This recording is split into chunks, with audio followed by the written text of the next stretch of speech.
लोग सीख रहे हैं मिलाप के तंबू के बारे में और अभी तक हमने सीखा है कि मिलाप का तंबू और यीशु में क्या सिमिलरिटी है। मिलाप का तंबू प्रभु यीशु को दर्शाता है, यीशु का जीवन, उसकी सेवकाई, उसके गुणों के बारे में दर्शाता है। कल हम लोग देख रहे थे सिमिलरिटी प्रभु यीशु मसीह में और मिलाप के तंबू में। तीसरा जो मिलाप का तंबू दर्शाता है वो है चर्च के बारे में, कलीसिया के बारे में। तो आज हम कलीसिया के बारे में सीखेंगे कि कैसे मिलाप का तंबू कलीसिया के बारे में दर्शाता है। थर्ड है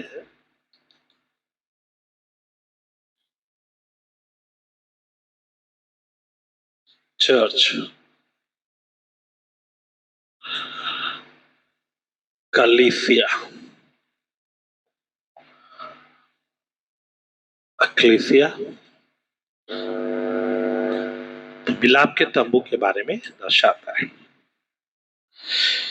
इसे हम बोलते हैं बॉडी ऑफ क्राइस्ट।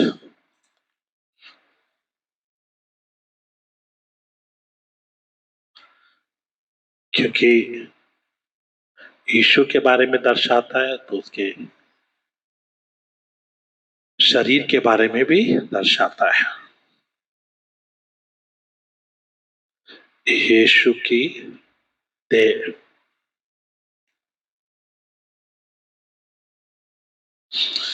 यीशु की देह।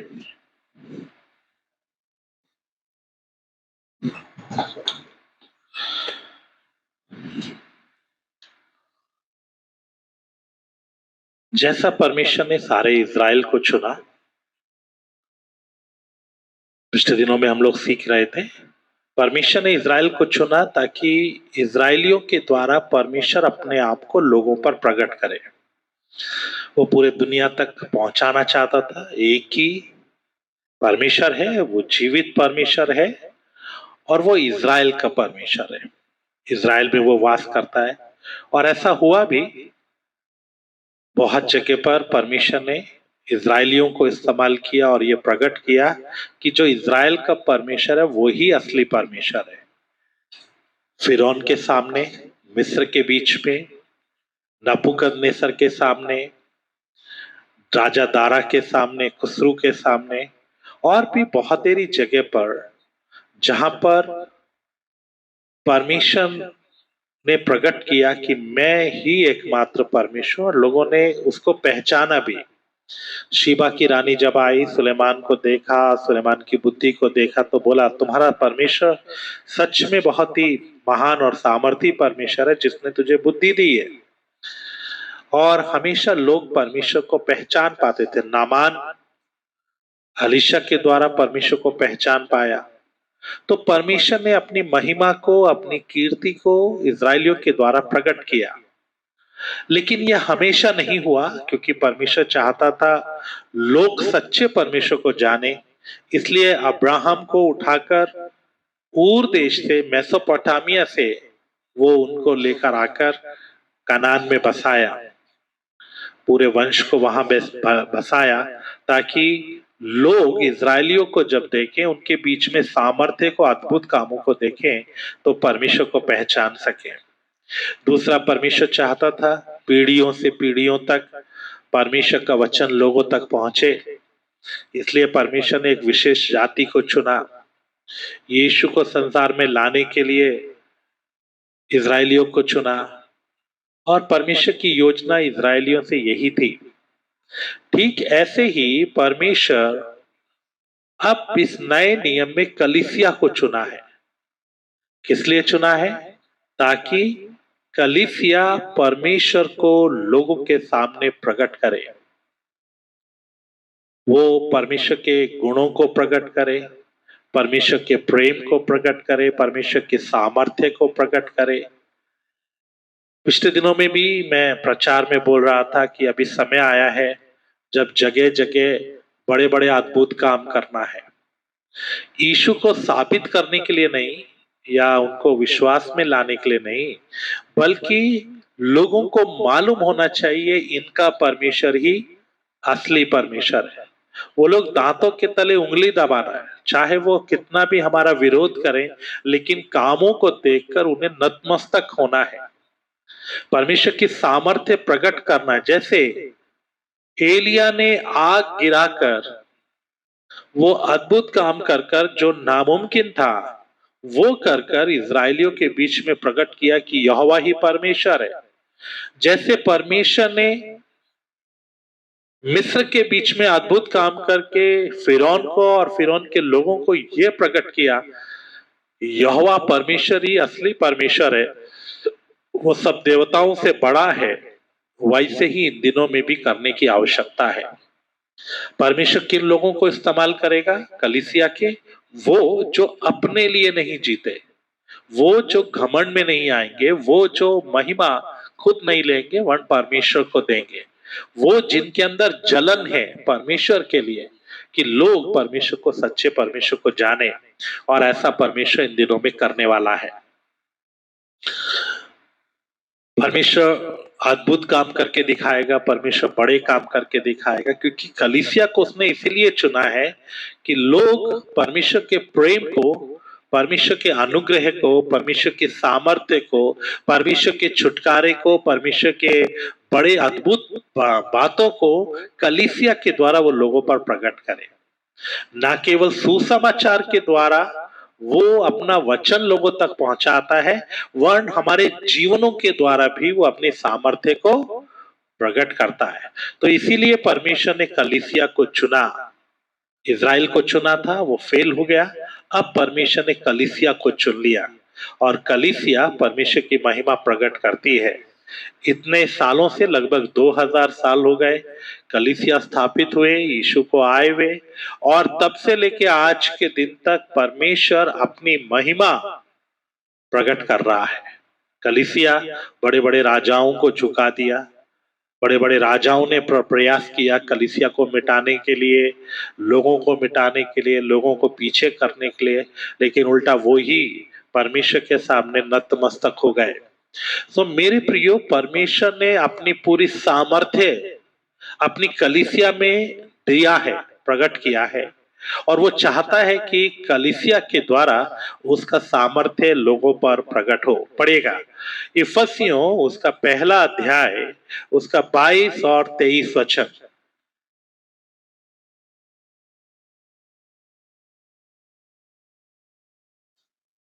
और सब कुछ उसके पांव तले कर दिया, और सब कुछ उसके पांव तले कर दिया, और उसे सब वस्तुओं पर शिरोमणि ठहराकर कलीसिया को दे दिया। यह उसकी देह है और उसी की परिपूर्णता है जो सब में सब कुछ पूर्ण करता है। तो यीशु मसीह मिलाप का तंबू है। कल हमने देखा कैसे यीशु के द्वारा पिता ने हमारे साथ मेल किया, यीशु ने हमारा पिता के साथ मेल किया। प्रभु यीशु मसीह वो मिलाप का तंबू है, वो महिमा से भरा हुआ है, वो उस साक्षी पत्र के उस ढकने के समान है जो परमेश्वर के साथ मेल करने के लिए हमारे लिए धरती पर आ गया। और कलीसिया उसकी देह है, सब कुछ यीशु में है, वो सामर्थी है। अभी वो बेचारा चलने वाला धरती पर, जैसा लोगों को लगता था कि वो एक बेचारा है जो धरती पर जी रहा है, जब वो क्रूस उठाकर चल रहा था तो लोग उसे बेचारा समझ रहे थे। फरीसी, महायाजक, याजक खुश हो रहे थे कि हमने आखिरकार उसे मार डाला, लेकिन उनको मालूम नहीं था वो इतना नीचे इसीलिए उतर कर आया ताकि अपना प्राण दे, ताकि वो अपने मुंह पर थुकवाए, ताकि वो अपनी दाढ़ी को नुचवाए, ताकि वो हमारी पूरी सजा को उठाए। उस समय वो बेचारा नहीं था, उस समय वो कुर्बानी बना हुआ था, वो अपनी स्वेच्छा से बना हुआ था। किसी के अंदर हिम्मत नहीं थी कि यीशु को उस हालत में लेकर आता। पिलातुस कहता है, क्या तुझे नहीं मालूम कि मेरे पास अधिकार है, मैं तुझे छोड़ सकता हूं या सजा दे सकता हूं? तब यीशु ने कहा, अगर तुझे ऊपर से ना दिया जाता तो तेरे पास कोई अधिकार नहीं होता। यीशु ने पहले ही बताया, कोई मेरा प्राण मुझसे लेता नहीं, मैं खुद देता हूं कि वापस उसे ले लो। मेरे प्यारो, यीशु मसीह बेचारा नहीं था। मनुष्य दृष्टि से हम देखते हैं, जब मनुष्य की भावनाओं से हम देखते हैं तो हमें बेचारा लगता है, लेकिन वो उस समय भी राज्य कर रहा था, उस समय भी सब कुछ कंट्रोल में था, उस समय भी वो सब चीजों को कंट्रोल में रखे हुए था। कैसे? उस समय भी वही हो रहा था जो उसने योजना बनाई थी, जो उसने सोचा था वही हो रहा था। इसलिए सब कुछ उसके कंट्रोल में है, उसकी योजना के अनुसार हो रहा है। और मेरे प्रियो, वो अपना प्राण दिया, छुटकारा दिया, और अभी महिमा महीन के दाहिने हाथ पर बैठा है। वो सर्वशक्तिमान परमेश्वर उसके दाहिने हाथ पर बैठा है, क्योंकि वो खुद भी वही परमेश्वर है। वो उसमें से निकल कर आया और वो वापस वहीं उस स्थान पर बैठा महिमा के साथ इंतजार कर रहा है कि उसकी देह, उसकी दुल्हन लोगों के ऊपर उसकी सामर्थ्य को प्रकट करे। वो कार्य उसने अभी हमको दिया है। वो चाहता है कि दुल्हन के द्वारा, उसकी कलीसिया के द्वारा, उसकी देह के द्वारा लोग उसके साथ मेल कर सके। और मेरे प्रियो, कलीसिया के लोगों ने, सेवकों ने यीशु को निराश नहीं किया। जब से सेवकाई प्रभु के दासों के हाथ में आई, जब से सेवकाई कलीसिया के हाथ में आई, वो बढ़ती ही गई। पहले ही 3,000 लोगों ने बपतिस्मा लिया, फिर 2 ने बपतिस्मा लिया, और उसके बाद कुछ ही सालों में लगभग 30 से 35 सालों के बीच बीच में पूरे एशिया में, पूरे यूरोप के अंदर प्रचार फैल चुका था। थोड़े ही सालों में हिंदुस्तान तक प्रचार आ गया, हिंदुस्तान में भी प्रचार हुआ, और मेरे प्यारों, बढ़ते बढ़ते आज ये पूरी दुनिया में यीशु का प्रचार है। पूरी दुनिया के अंदर हर एक भाषाओं में, हर एक बोलियों के अंदर यीशु का प्रचार हो रहा है। हर धर्म, हर जाति के लोग यीशु को मानने वाले हो गए। क्यों? क्योंकि परमेश्वर ने देह को ये काम दिया और देह ने बाखूबी किया। प्रभु के सेवकों ने काम किया, अपना प्राण दिया, कलीसिया ने अपना जान दिया, और जिन्होंने यीशु को जाना उन्होंने दूसरों तक यीशु को पहुंचाया, और उनके जीवन के द्वारा, उनकी गवाही के द्वारा लोग यीशु को जानने पाए। इसलिए कलीसिया भी वो मिलाप का तंबू है जिसके द्वारा लोग पिता के साथ मेल करते हैं। जब कलीसियाओं में लोग आते हैं, नए लोग आते हैं, कुछ लोग देखने के लिए आते हैं, कुछ लोग विरोध करने के लिए आते हैं, लेकिन उनमें से ज्यादातर लोग यीशु पर विश्वास करने वाले बन जाते हैं।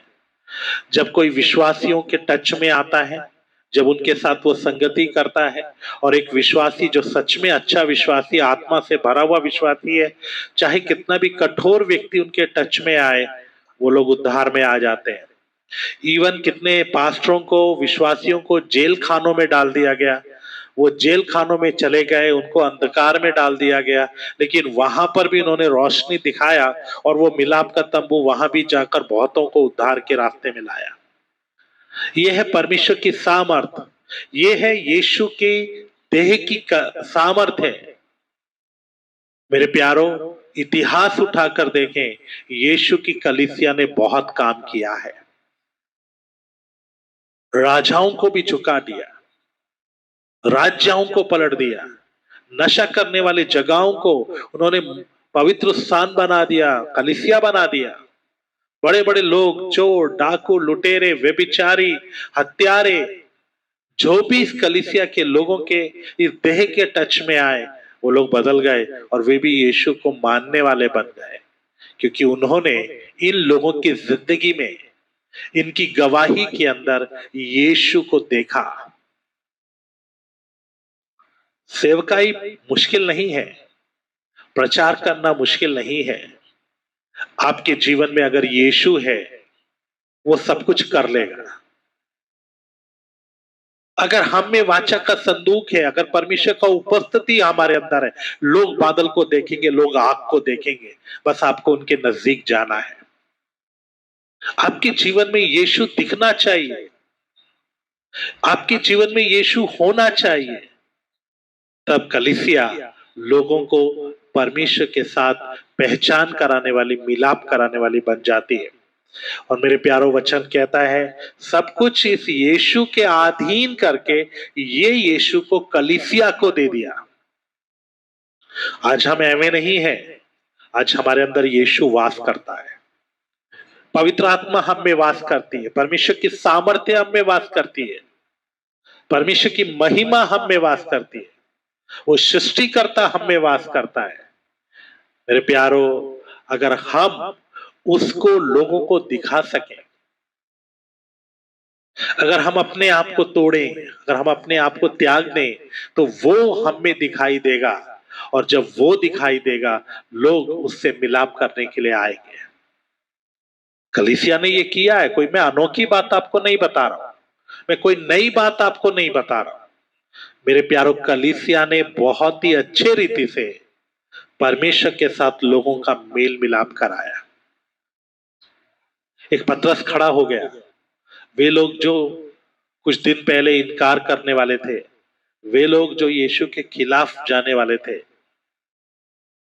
पेंतेकुस्त के दिन लगभग 16 देशों से लोग आए हुए थे ताकि पर्व को मनाए। उन लोगों ने यीशु के बारे में बहुत कुछ सुना था, उन्हें अफवाहें लगती थी, लेकिन पेंतेकुस्त के दिन जब पवित्र आत्मा चेलों पर उतर आया, पतरस खड़ा होकर प्रचार करने लगा, और वो लोग, उनके हृदय छिद गया, उन्होंने यीशु को पहचान लिया, और उन्होंने बोला हम उद्धार पाने के लिए क्या करें, हम इस यीशु के साथ मिलाप करने के लिए क्या करें, हम इस यीशु के पास आ सके हम क्या करें, परमेश्वर के सामने हम ठीक हो जाए क्या करें। और पतरस ने उन्हें बताया कि अपने पापों को मानकर बपतिस्मा लो तो तुम उद्धार पाओगे। उन्होंने किया, वो लोग यीशु को जानने वाले बन गए। फिर दूसरे दिन, फिर एक दिन उन्होंने प्रचार किया, सुंदर नामक फाटक पर एक लंगड़ा ठीक हो गया। वो अद्भुत काम देखकर लोग बोलने लगे ये अनपढ़ लोग, ये सामान्य लोग, इनके पास सामर्थ कहां से आई। तब पतरस ने बोला ये काम हमने नहीं किया, वो यीशु जो हम में रहता है उसने ये काम किया है, और तुम उस पर विश्वास करो। लोगों ने विश्वास किया, और उस दिन भी 2000 लोगों ने बपतिस्मा लिया। स्तिफनुस प्रचार कर रहा है, उसे लोग मार रहे हैं, पत्थर लेकर मार रहे हैं, वहां उन पत्थरों के बीच में उसने घुटना टेककर प्रार्थना किया, हे पिता इनका दोष इन पर नहीं लगाना। और वो बात देखकर पौलुस के जीवन में काम शुरू हो गया। उस दिन पौलुस के लिए रास्ता खुल गया, वो मिलाप के तंबू के पास आ गया ताकि परमेश्वर से मिलाप कर सके, और कुछ ही दिनों में वो बदल गया।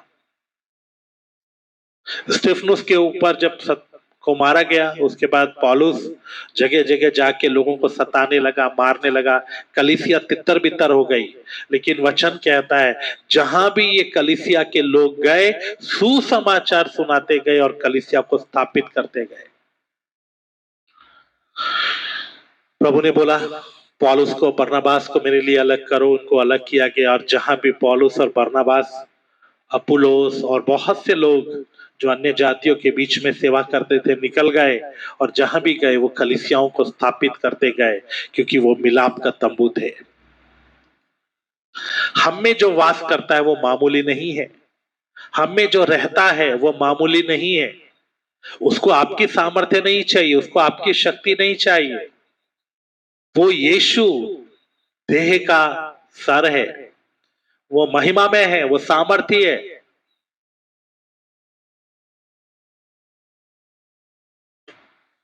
वो सामर्थ्य से भरा हुआ है, वो आपके द्वारा दिखाई देगा। तो आप अपने साथ लोगों का मिलाप मत करो, आप उसके साथ लोगों का मिलाप करो। और वो कब होगा? जब आपके जीवन में यीशु दिखाई देगा, जब उसकी सामर्थ्य प्रकट होगी, जब उसका महिमा प्रकट होगा। और वो कब होगा? जब आप अपने आप को मारेंगे, जब आप अपने आप को पीछे करेंगे। जब तक मैं अपने आप को दिखाता रहूंगा यीशु मुझ में नहीं दिखेगा।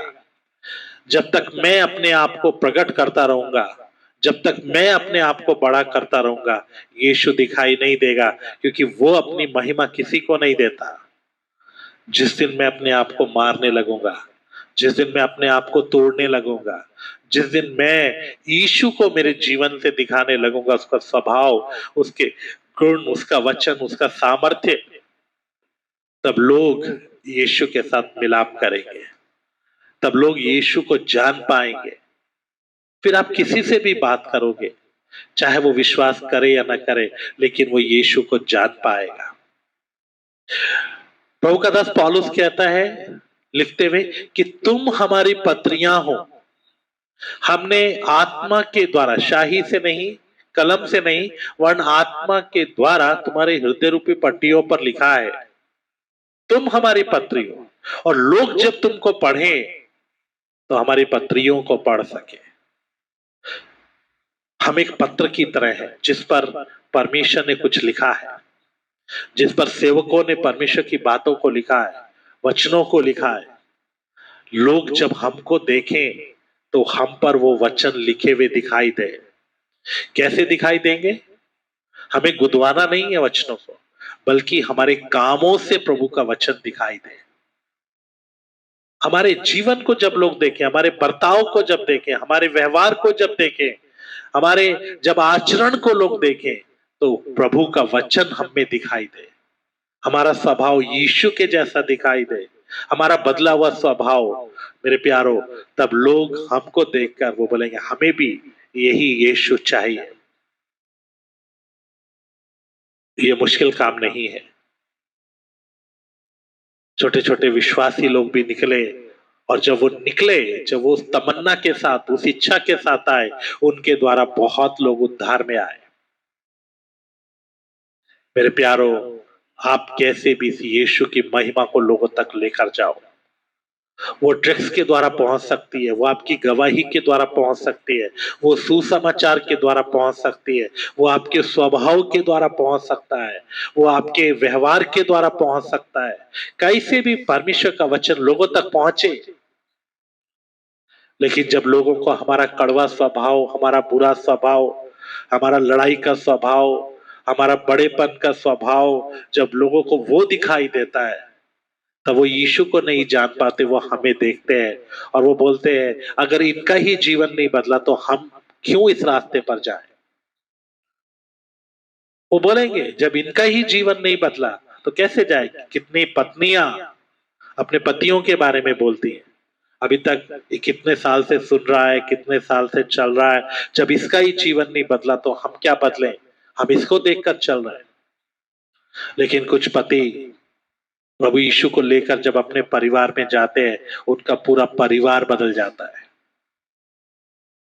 कुछ पत्नियां यीशु के पीछे आती हैं और वो जब चलती हैं, उनके बदले हुए व्यवहार को देखकर, उनके जीवन में यीशु को देखकर, उनके पति और उनके बच्चे भी यीशु के पीछे आ जाते हैं। मैं एक दो घटनाएं आपको बताता हूं। ये घटना है साउथ कोरिया की। उन दिनों में कम्युनिस्ट हुआ करता था, नास्तिक लोग थे अधिकतर लोग वहां पर। साउथ कोरिया में एक बड़ा ऑफिसर था, उसको किसी ट्रेनिंग के लिए अमेरिका में भेजा गया। अमेरिका में भेजा गया, उनके साथ बातचीत के लिए कुछ समझौते करने थे, कुछ बातें थी। वो वहां गया, जिस होटल में वो रखा गया था, और जो व्यक्ति उसका ट्रांसलेटर था वो विश्वासी था, तो वो हमेशा उसके साथ रहता, उसे घुमाना फिराना, उसको ट्रांसलेट करना, और जो भी जिम्मेवारी थी सब उसको दी गई थी। और वो जब भी समय मिलता, कभी तो वो बाइबल पढ़ता था। उसको देखकर उसने पूछा ये क्या है, बाइबल के बारे में बताया। उसका जीवन, उसका व्यवहार देखकर 4-5 दिन में वो यीशु को जानने वाला बन गया। उसे थोड़ी बहुत इंग्लिश आती थी, उसने उसको वचन बताया। फिर उसको बोला, उसको इंग्लिश बाइबल दे दिया और बोला मैं कैसे भी आप तक आपकी भाषा की बाइबल पहुंचाऊंगा। और फिर उसने वो इंतजाम किया, उसको वो बाइबल भी दिया। उन थोड़े ही दिनों में, 10-15 दिन में ही उसका जीवन परिवर्तित हो गया। वो यीशु को जानने वाला बन गया। वो एक व्यक्ति अपने नौकर के, नौकर ही होगा, उसका सहयोगी जो उसको उसको सब मदद कर रहा था, उसको देखभाल कर रहा था, उसके द्वारा वो उद्धार में आ गया। वो वापस अपने घर गया, उसकी पत्नी कम्युनिस्ट है, उसके बच्चे कम्युनिस्ट है, देश कम्युनिस्ट है। उसका बदला हुआ व्यवहार देखकर, उसे बाइबल पढ़ते देखकर, वचन की बातें करते देख के धीरे धीरे उसकी पत्नी भी विश्वास में आ गई और उसके 7 बेटे थे, सातों के सात विश्वास में आ गए। पूरा परिवार विश्वास करने लगा, बहुत साल तक विश्वास में चलता रहा और अंततः उनको मार डाला गया। एक ऐसे देश में जहां यीशु का प्रचार करना संभव नहीं था, एक ऐसे देश में जहां और कोई नहीं था, वो पूरा परिवार अपने पिता को, अपने पति को देखकर उनका जीवन परिवर्तित हो गया। ये है कलीसिया की ताकत, ये है एक उद्धार पाए हुए व्यक्ति की ताकत। उसने कोई आश्चर्य कर्म नहीं किया, उसने कोई वहां बड़ा बड़ा प्रचार नहीं किया, लेकिन उसका बदला हुआ जीवन। ऐसे मेरे प्यारों, आपका जीवन भी जब लोगों के सामने आता है और आप एक पवित्र जीवन, एक बदला हुआ जीवन जीते हैं, नम्रता का जीवन, प्रेम से भरकर आप जब लोगों के सामने जीते हैं, तो मेरे प्यारों, आप बहुतों के लिए छुटकारे का कारण बन सकते हैं। एक और घटना हमारी कलीसिया में, दिल्ली में नांगलोई की कलीसिया में एक घर की नौकरानी थी। वो हमारी कलीसिया में नांगलोई में आती थी। वहां पर एक सिस्टर है, बेबी सिस्टर, वो वहां सेवा करती है। तो उनकी कलीसिया की एक औरत थी जो घरों में काम करती थी, और वो घरों में काम करने वाली बहन जाती थी, घरों में बर्तन धोती थी, सफाई करती थी। तो वो एक जैन परिवार में काम करने के लिए जाती थी, और वो हमेशा उस जैन परिवार में जब जाती थी तो वचन बोलती थी, बहुत आनंदित रहती थी, खुश रहती थी। तो वहां काम करती थी। वो काम करते करते धीरे धीरे जो वो उस जैन परिवार की लेडी थी, और वो ऐसे नहीं थी। जैन परिवार जो होते हैं वो जल्दी से विश्वास नहीं करते, बहुत कट्टर होते हैं। वो लोग अपना विश्वास को नहीं छोड़ते, उनको उद्धार में लाना बहुत कठिन है। तो वो जैनी जो बहन थी, और वो सेक्रेटरी की वहां पर पीए थी, डिफेंस मिनिस्ट्री में, गवर्नमेंट जॉब में वो सेक्रेटरी की पीए थी, और वो ऊंचे पद पर थी।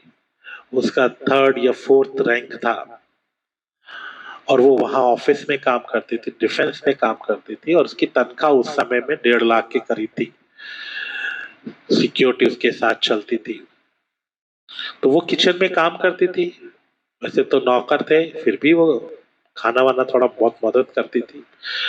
तो ये बहन को देखकर वो बोला ना कि तुम बड़ी आनंदित रहती हो, बड़ी खुश रहती हो, कैसे? हम लोग, इतना पैसा है, सब कुछ है, इतना जॉब है, फिर भी। उसने यीशु के बारे में, उस काम करने वाली बहन ने यीशु के बारे में उसको बताया। उसको बताया, उसे अच्छा लगा। उसने बोला मैं भी सुनूंगी, मैं और जानूंगी। और वो नांगलोई में चर्च में आई, उसने यीशु के बारे में और जाना, उसने यीशु पर विश्वास किया। बोलने कि मुझे बपतिस्मा लेना है, तो उसे बोला गया बपतिस्मा लोगे तो गहने वगैरह सब उतारना पड़ेगा। उसने मन बनाया, सब कुछ उतार कर बपतिस्मा लिया। और जब उसने सब उतार दिया, तो घर के लोगों ने पूछा तुम गहने क्यों नहीं पहनते हो, क्योंकि वो लोग, हिंदू लोग बुरा मानते हैं। तब लोगों को मालूम चल गया इसने यीशु पर विश्वास किया, तब तक छुपा हुआ था। तब उसका पति उसके विरोध हो गया, उसे मारने लगा, सताने लगा, मारता था, पीटता था, बेटियों से पिटवाता था, कि बेटियां भी लड़कपन की उम्र में थी, यंगर एज में थी, उससे भी, उनसे भी पिटवाता था। ऐसा बहुत समय तक चलता रहा। एक बार उसको सर्दी के समय में ट्रैफिक में फंस गई, ट्रैफिक जैम में लेट हो गई। उसने सोचा ये चर्च में गई होगी, और उसने उसको, जब कमरे में आई, अपना साड़ी उतारा, कोट वगैरह उतार के जब साड़ी उतारा, साड़ी उतारने के बाद पेटीकोट और ब्लाउज में, तो उसने उसका हाथ पकड़ के ले गया, मेन गेट से बाहर निकालकर उसे लॉक लगा दिया। रात भर वो ठंड में पड़ी रही। उसने फोन किया पास्टर को। पास्टर ने बोला अभी घर से एक बार निकल गई तो तुम्हारे लिए बहुत मुश्किल होगा, उधर ही रहो, प्रार्थना करो, आत्मा में आराधना करो, प्रभु तुम्हें गर्मी देगा। और ऐसा ही हुआ। वो रात भर प्रार्थना करती रही, आराधना करती, उस सर्दी में ठिठुर के बैठी रही। उसकी सास को दया आई और सुबह लगभग 5 साढ़े 5 बजे उसने दरवाजा खोला, वो अंदर आ गई, अपने सास के साथ ही लेट गई। तो उसकी सास ने उससे बात किया, तुम इतना कष्ट सहकर भी क्यों यीशु को नहीं छोड़ रही हो? तब उसने गवाही दिया और उसकी सास विश्वास में आ गई। एक नौकरानी के द्वारा वो बहन आई, वो बहन के द्वारा उसकी सास विश्वास में आई, उन्होंने उद्धार पाया। उस समय जब हम लोग उस कांटेक्ट में थे तब तक की ये घटना है, बाद में क्या हुआ मालूम नहीं, बाकी घर के लोग विश्वास में आए या नहीं। ये है यीशु की कलीसिया की ताकत, क्योंकि ये यीशु कलीसिया में रहता है, ये सामर्थ्य यीशु कलीसिया में रहता है।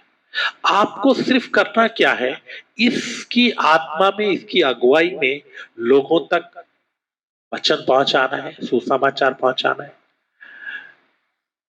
आप सुसमाचार नहीं पहुंचा पा रहे हैं या सुसमाचार सुनाने के लिए समय नहीं, लेकिन आपका जीवन, आपके पड़ोसी, आपके लोग वो देख रहे हैं, आपके जीवन में वो यीशु को काम करते देखें, वचन को पूरा होते हुए देखें, और मेरे प्यारों आप लोगों के लिए मिलाप का तंबू बन जाओगे। यीशु ने हमें ऐसे ही मंदिर नहीं कहा, हमारा नाम मंदिर नहीं है। मंदिर इसलिए किया क्योंकि वो महिमा के साथ हम में वास करता है, स्वर्ग की पूरा सामर्थ हमारे अंदर वास करती है,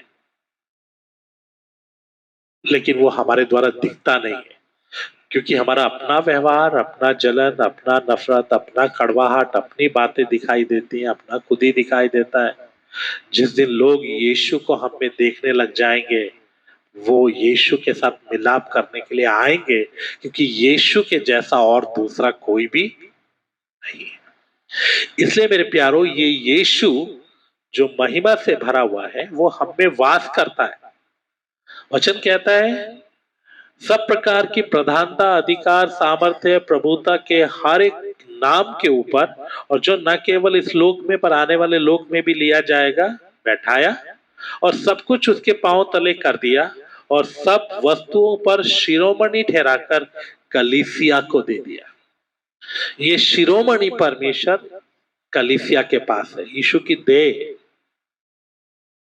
यीशु अपनी देह में दिखता है, और जब लोग यीशु को देखेंगे तो निश्चय वो यीशु के पास आएंगे। तो हमें करना क्या है, हमें यीशु को अपने जीवन से दिखाना है।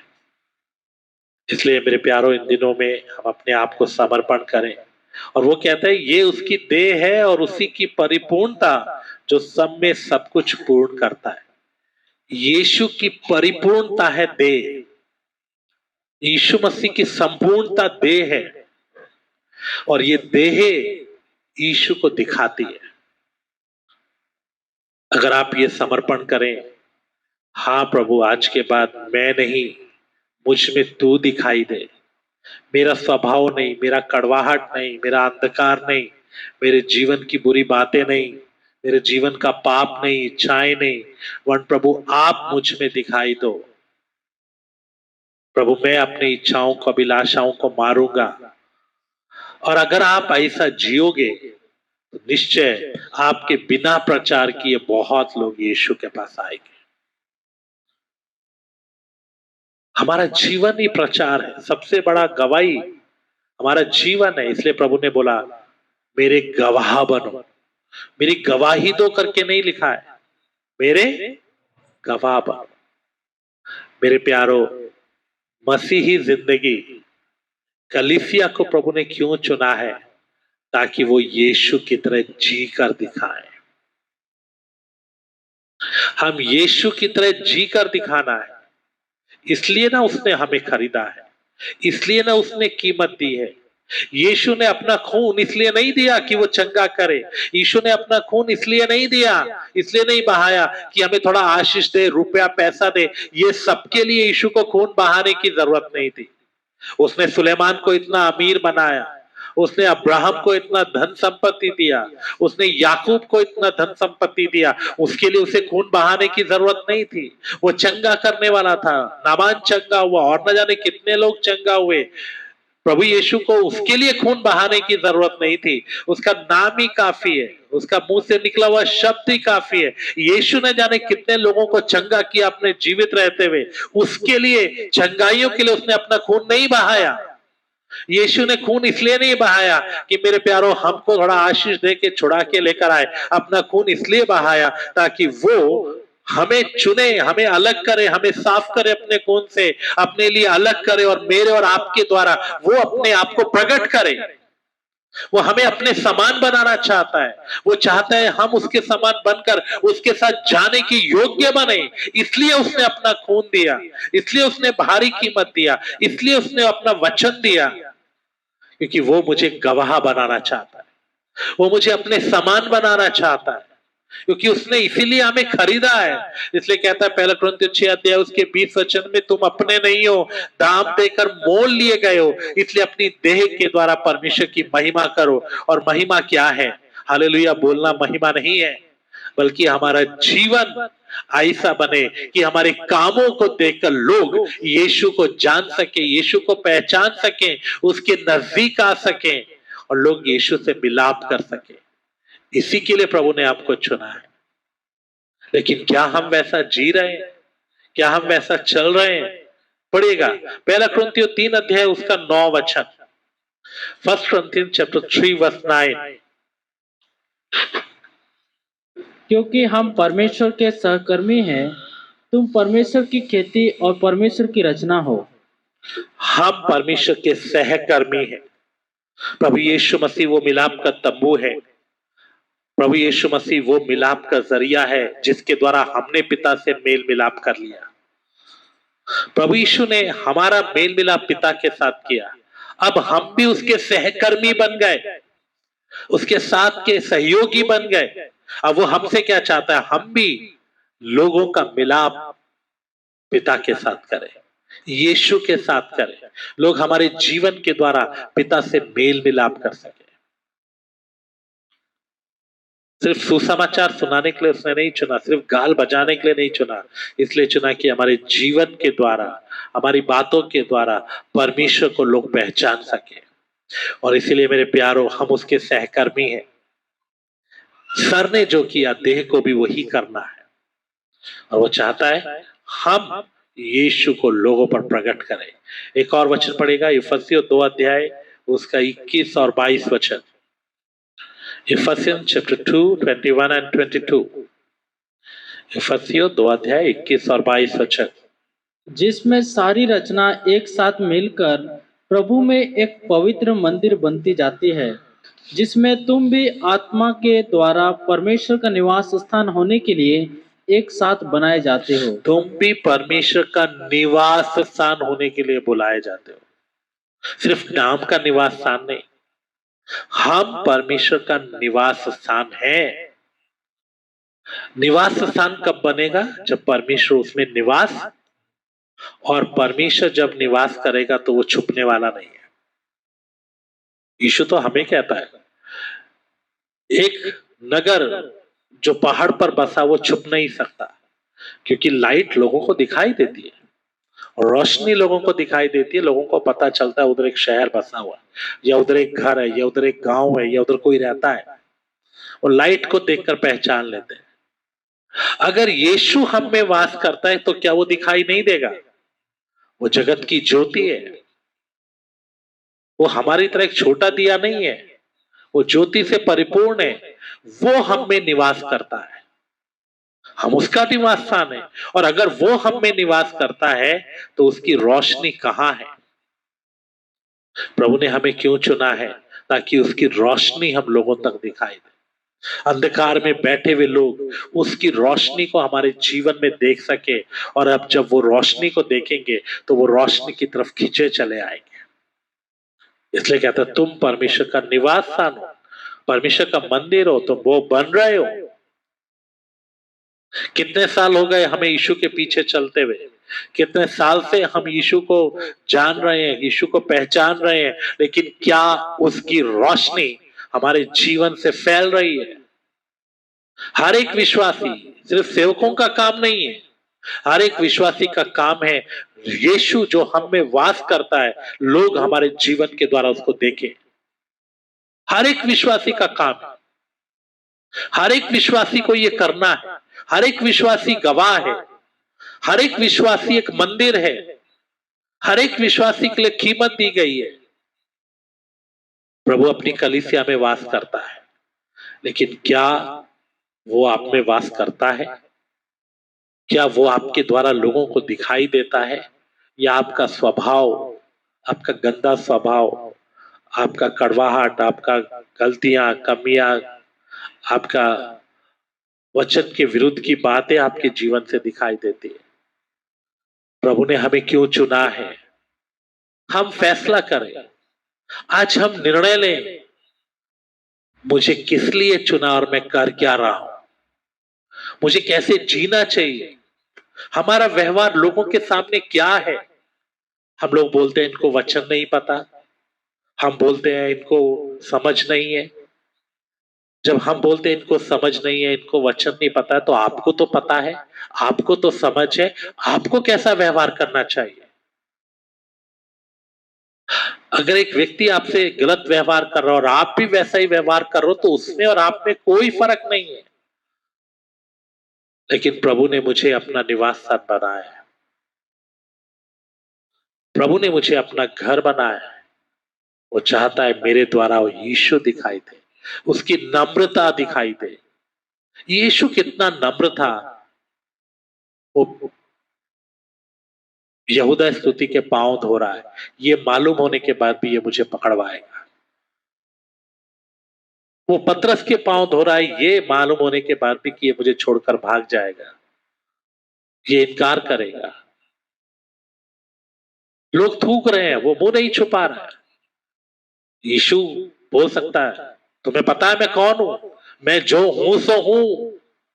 मैं कौन हूं? मैं सर्वशक्तिमान परमेश्वर हूं। तुम मेरे मुंह पर थूकने वाले कौन होते हो?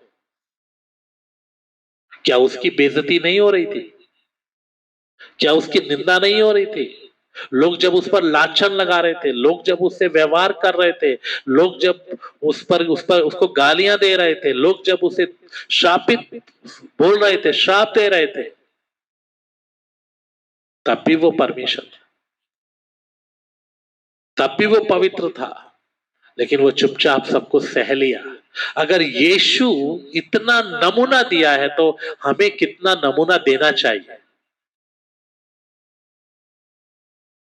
हम लोगों की बातें करते हैं, हम लोगों के बारे में बात करते हैं, हम चाहते हैं कि लोग हमसे अच्छा व्यवहार करें, लेकिन हम कैसा व्यवहार कर रहे हैं?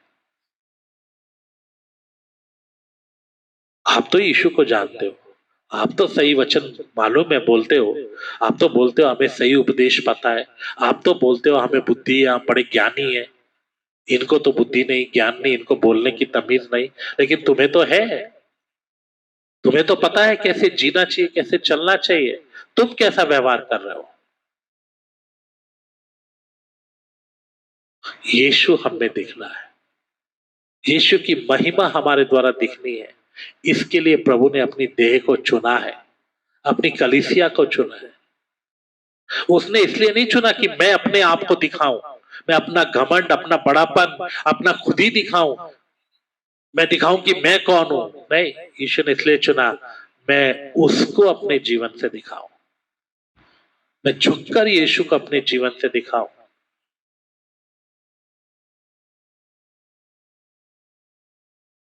आज हम कैसे चल रहे हैं?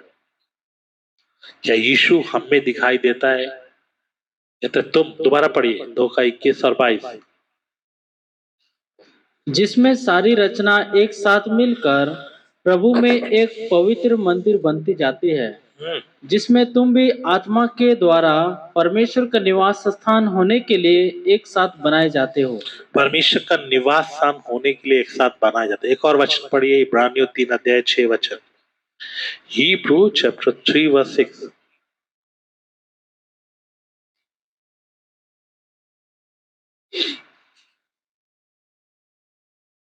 परंतु मसीह पुत्र के समान परमेश्वर के घर का अधिकारी है और उसका घर हम है, यदि हम साहस पर और अपनी आशा के घमंड पर अंत तक दृढ़ता से स्थिर रहे।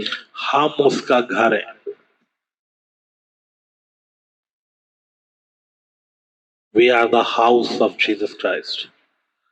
उसका मिलाप का तंबू, उसका निवास स्थान, उसका घर हम में। क्या वो हम में वास करता है? क्या वो हम में दिखता है?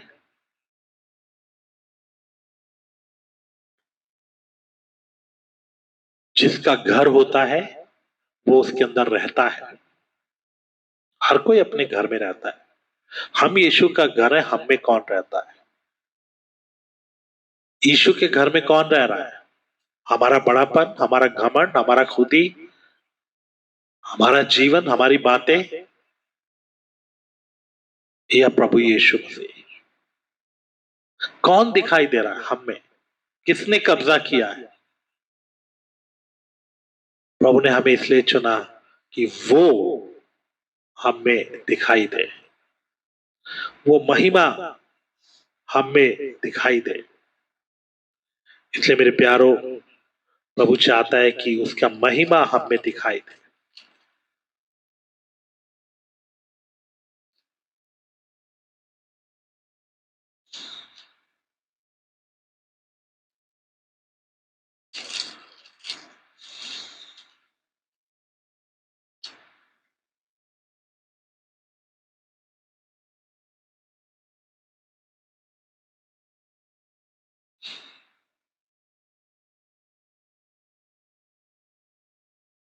पढ़िएगा कुलोसियों की पत्री 1 अध्याय उसका 27 वचन।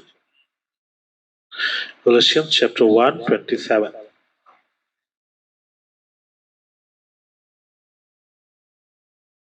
जिन पर परमेश्वर ने प्रकट करना चाहा कि उन्हें ज्ञात हो कि अन्य जातों में उस भेद की महिमा का मूल्य क्या है, और वह यह है कि मसीह जो महिमा की आशा है मसीह जो महिमा की आशा है तुम में रहता है। तुम में रहता है। मसीह जो महिमा की आशा, मिलाप के तंबू के अंदर परमेश्वर का महिमा वास करता था। यहाँ आप देखेंगे तो यहाँ महापवित्र स्थान में बादल ऊपर जाता हुआ दिखाई देता है और चारों तरफ वो फैला रहता था। मिलाप के तंबू से निकलता था और एक छतरी की तरह चारों तरफ फैला रहता था। सारे इजरायलियों के ऊपर बादल रहता था हमेशा, हर दिन। और रात को यही बादल आग के खंभे में बदल जाता था और वो आग की छतरी जैसा रहता था ताकि इनको प्रकाश मिले। हर दिन हर रात प्रभु का महिमा वहां दिखता था, नंगी आंखों से दिखता था, हर एक व्यक्ति को दिखता था। इसीलिए हर सुबह उठकर वो देखते थे बादल है या नहीं है। ऐसे ही मसीह जो महिमा की आशा है वो हम में रहता है। क्या लिखा है? मसीह जो महिमा की आशा है तुम में रहता है। मसीह तुम में रहता है, महिमा की आशा। क्या वो हमारे द्वारा दिखता है? आज हमारे जीवन से क्या दिख रहा है? हम प्रभु का मंदिर है, हम यीशु की देह हैं, लेकिन हम क्या दिखा रहे हैं? हमारा व्यवहार क्या दिखा रहा है? हमारा जीवन क्या दिखा रहा है? हमारे काम कैसे होने चाहिए? ज्योति की तरह लेकिन अंधकार की तरह है। आइए थोड़ा देर हम प्रार्थना करें। आइए थोड़ा देर हम विनती करें, सब आंखें बंद करके प्रार्थना करें।